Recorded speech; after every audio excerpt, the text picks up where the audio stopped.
Os ossos são feitos de 3 tipos de tecidos. O tecido compacto, que é a porção dura e externa da maioria dos ossos. O tecido poroso, que é a parte esponjosa de dentro dos ossos e produz células sanguíneas. E o tecido subcondral, que é a camada de cartilagem que cobre o tecido para amortecer o movimento das juntas.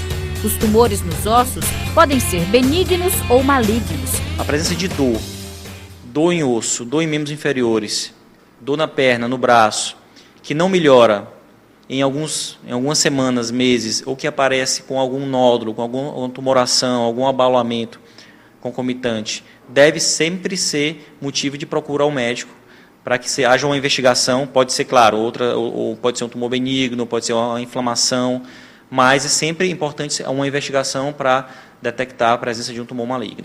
O tipo mais comum de câncer ósseo é o osteosarcoma, que se desenvolve em tecidos novos de ossos em crescimento. Os outros tipos de câncer são o condrosarcoma, o osteosarcoma e o sarcoma de Ewing, que na maioria dos casos ocorre com mais frequência em crianças e adolescentes. Então, doutor Kleber, a gente viu aí nessa matéria que o câncer faz cada vez mais vítimas. Por quê, doutor? É difícil, assim, diagnosticar essa doença? Muitas vezes o que acontece, o que dificulta o diagnóstico, você às vezes não dá importância, às vezes o próprio paciente não dá importância para os sintomas. Muitas vezes, também um outro fator é que a doença ela pode evoluir de forma silenciosa, ok? Mas na maioria das vezes, o sintoma que mais chama a atenção é a dor articular ou a dor sem uma causa aparente, muitas vezes é o primeiro sinal de alerta quanto à possibilidade de uma lesão cancerosa. Dor nos ossos, né? Doutor, exato. E qual é a periodicidade de fazer esse exame? De quanto em quanto tempo a gente tem que fazer um exame desse, de prevenção? O mais importante é sempre que houver alguma anormalidade, como dor espontânea, sem uma causa aparente, sem um trauma, sem um esforço físico que justifique aquela dor, o profissional médico deve ser consultado para a realização de exames investigativos daquela dor.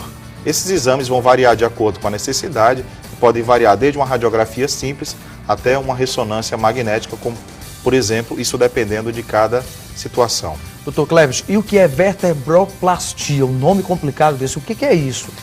Vertebroplastia é um procedimento em que você vai fazer a reconstituição cirúrgica de uma vértebra que foi danificada, lesionada de forma grave.